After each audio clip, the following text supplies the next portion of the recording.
오늘도 안정환 창업 컨설턴트와 함께하겠습니다. 안녕하십니까? 네, 안녕하세요. 네. 자, 계속해서 코로나 관련된 소식 들었는데 오늘 역시 뭐 코로나 관련 내용인가요? 예, 어떻습니까? 그렇습니다. 이번에는 코로나 시대 교육산업의 변화라는 주제로 소개를 해드릴까 합니다. 예. 코로나 시대 교육산업요. 예. 네. 그렇다면 코로나 시대의 교육산업의 변화. 오늘 특별히 이렇게 주제를 준비하신 이유가 있다면요? 자, 코로나가 시작된 지 1년이 다 돼가면서 수많은 변화를 몰고 오고 있죠. 그중에 특히 교육산업에 미치는 영향이 많았습니다. 교육 부분은 국가의 중요한 산업이자 창업의 원천이기도 합니다. 그래서 코로나가 교육산업의 변화에 미치는 영향들을 보면서 알아보고자 합니다.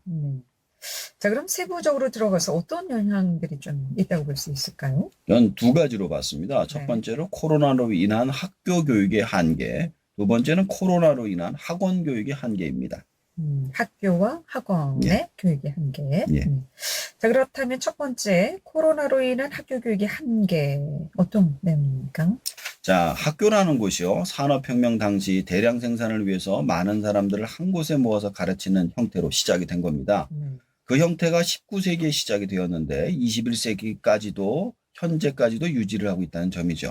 문제는 이런 식으로 대량으로 사람을 모아서 가르치는데 전염병이 창궐할 경우 대책이 없다는 점입니다. 그 문제점이 올해 터졌죠.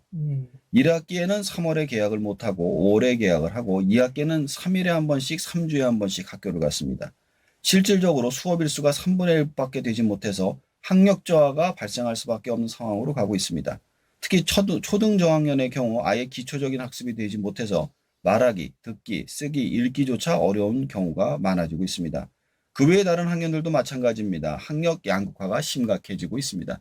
어, 코로나19로 학력 양극화, 심각한 상황입니까? 어느 정도입니까? 자, 초등학교 1학년부터 중학교 2학년까지 시험을 없앴어요. 네. 학교 수업까지 하지 않아서 학력 저하 상태가 더 심각해지고 있고요. 음, 이렇게 학력 저하가 발생하게 되면 실질적으로 학습 능력의 양극화가 발생하게 됩니다. 그 이유는 집에서 관리가 가능한 아이들과 맞벌이 부부로 인해서 관리가 불가능한 아이들로 나뉘기 때문입니다. 아이들은 집에 있는 시간 동안 케어가 가능한 사람과 아닌 사람으로 나뉜다고 보시면 될 것 같아요. 애들을 키워봐서 아시겠지만 온라인으로 수업을 하게 되면 그 시간 동안 아이들이 딴짓을 안 하고 공부를 하려면 누군가가 보고 있어야만 하기 때문이죠. 자, 학교 교육의 양극화 현상, 네, 들어봤고요. 자, 그렇다면 두 번째, 학원 교육의 한계점이라면 어떻게, 뭐라고 볼 수 있을까요? 우선 학원 교육이 활성화된 계기를 좀 알아볼 필요가 있어요. 네. 초등학교 1학년부터 중학교 1학년까지 시험을 없앤 다음 서점업을 하는 저로서 굉장히 힘들었어요, 그때. 음, 근데 학생들이 시험을 보지 않으니까 문제집을 사지 않아서 힘들었는데요. 근데 1년이 딱 지나고 나니까 대부분의 학생들이 학원으로 몰려가더라고요. 음, 학교에선 성적으로 확인할 수 없으니까 학원에서 연합을 해서 시험을 보고선 학생들의 수준을 알 수 있게 된 겁니다. 또 한 가지 이유는 학교에서 아이들을 오랜 시간 붙잡고 있지 않다 보니 맞벌이 부부들이 학원을 가지고 보낼 수밖에 없는 거예요. 왜냐하면 애가 계속 집에 혼자 있을 수 없으니까. 네. 그래서 공부를 학원에서 하는 형태로 바뀌다 보니까 학원이 더 많이 생기고 더 많이 커지게 되는 계기가 되었습니다. 근데 학원은 거대화와 연합화를 하다 보니 한 교실에 학교보다 더 많은 학생이 모아서 가르치게 음, 됩니다. 이 상황에서 코로나가 터지니까 학원은 학교보다 훨씬 더 큰 타격을 받게 되죠. 음.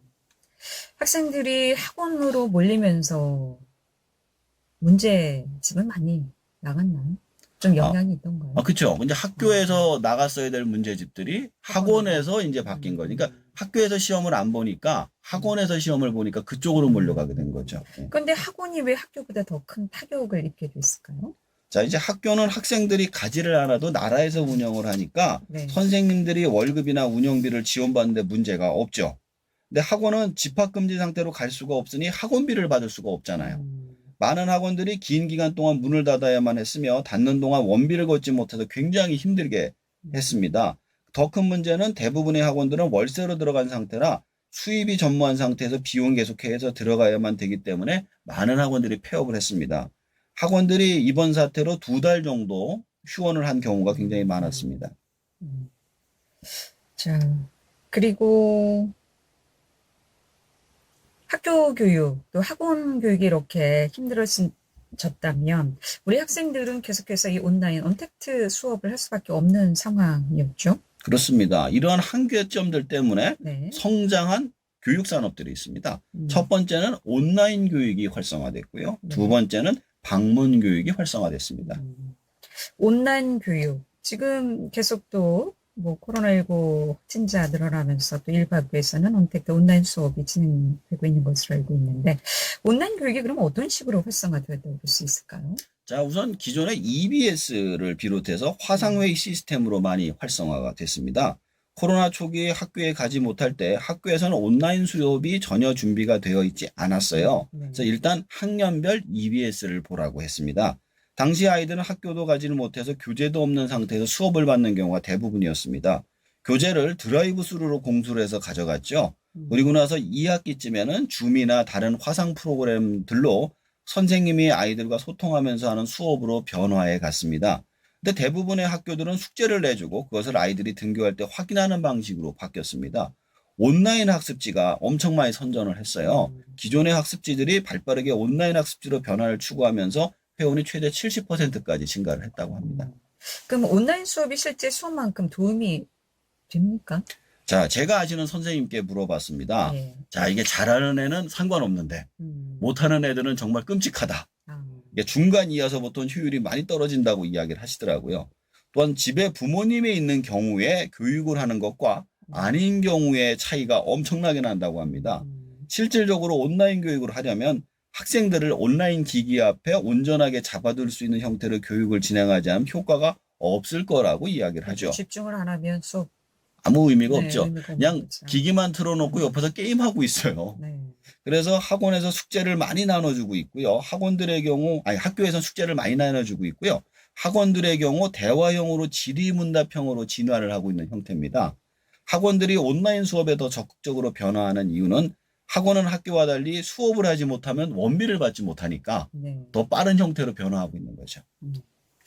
이런 경우 이제 자기주도 학습이 어느 때보다 좀 필요한 상황이 아닐까 싶은데 이 학습이 좀 잘 된 아이들은 오히려 더 효과적으로 공부할 수 있는 계기가 될 수도 있었겠죠. 그러니까 앞에서 말씀드린 공부 잘하는 애들 상관이 없어요. 근데 중간 이하는 이제 큰일 난 거죠. 네, 집중력이 떨어지는 아이들은 좀 문제가 되겠군요. 자, 그리고 두 번째로 방문 교육이 활성화됐다고 하셨는데 어떤 식으로 활성화가 됐습니까? 자, 우선 소위 말하는 과외 수업이 많이 늘어났어요. 네. 여기서 말하는 과외 수업은 1대1로 교육을 하는 걸 말하는데요. 네. 이렇게 과외 수업이 증가한 이유는 학교나 학원에서는 많은 학생들이 모여서 수업을 하기 때문에 혹시라도 전염의 가능성이 높기 때문입니다. 차라리 돈이 더 들더라도 전염 가능성이 낮게 과외 수업을 하는 거죠. 다른 학생들은 수업을 못하고 있는 상황에서 제대로 된 교육을 받을 수 있는 기회를 제공합니다. 네, 또 다른 방문 수업은 학습지의 증가가 있습니다. 이건 역시 잠깐 와서 봐주긴 하지만 아이를 다른 학원에 보내는 것보다는 안전하고 과외보다는 비용이 싸기 때문에 증가하고 있습니다. 이건 역시 부모가 봐줄 수 있어야만 하지만 아이들의 학습을 포기하지 못하기 때문에 증가하고 있죠. 또 많은 학습지들이 선생님이 아이 안 가는 온라인 학습지로 지금 많이 바뀌고 있습니다. 자, 또 뭐 여유가 되면 과외를 받겠지만 또 여유가 되지 않으면 이렇게 과외 수업을 받지 못하는 상황. 그러다 보니까 또 빈익빈 부익부 이 차이가 더 날 수밖에 없는 상황이거든요. 그렇죠. 네. 자, 말씀해 주신 내용들을 정리하면 학교나 학원의 경우 전염의 위험성 때문에 교육의 질이 많이 떨어진 상태이고 대신에 온라인 교육이나 방문 교육이 확장된 상태라고 말씀하셨는데 앞으로 그렇다면 우리 학생들의 교육 산업 어떤 식으로 좀 변화할 것으로 예측하시나요? 자, 첫 번째로 학교 교육이 코로나 시대에 맞춰서 변화하지 않으면 살아남을 수 없을 것 같다라고 생각을 합니다. 네. 가장 대표적인 케이스가 대학인데요. 대학은 엄청난 비용을 지불하고 가는 곳인데 현재 강의를 직접 들을 수가 없어서 등록금을 환불을 원해서 내년까지 코로나 사태가 진행되면 많이 힘들어질 것이라고 예상하고 있습니다. 학교들도 마찬가지로 현재와 같이 안주를 한다면 그 존재의 의미를 상실하게 될 가능성이 굉장히 높습니다. 따라서 온라인 강의나 토론 등의 활성화와 외부로 시험을 내고 측정하는 형태로 진화를 하고 학교 자체는 매월 혹은 매주 시험을 보거나 측정을 하는 공간으로 활용을 하는 게 현명하지 않을까 생각을 하고요. 두 번째, 학원들의 경우 온오프라인 동시 강의를 통해서 실시간 강의도 하고 질의문답을 할 수 있는 시스템을 구축이 가장 필요하다고 생각을 합니다. 이미 살아남은 학원들은요, 이 시스템을 구축해 가고 있습니다. 이 사건들만 아마 남아서 진화를 하게 될 것이다라고 예상됩니다. 어차피 원비를 못 받으면 없어질 거기 때문이죠. 자, 세 번째, 방문 교육의 경우 현재 코로나로 인해서 특수를 누리고 있지만 온라인으로 백업으로 교육을 할 수 있는 시스템을 만들지 못하면 자신이 코로나에 걸리거나 학생이 코로나에 걸릴 경우 위험하기는 마찬가지이기 때문에 이러한 형태로 준비를 하고 진행을 해야만 할 것 같습니다.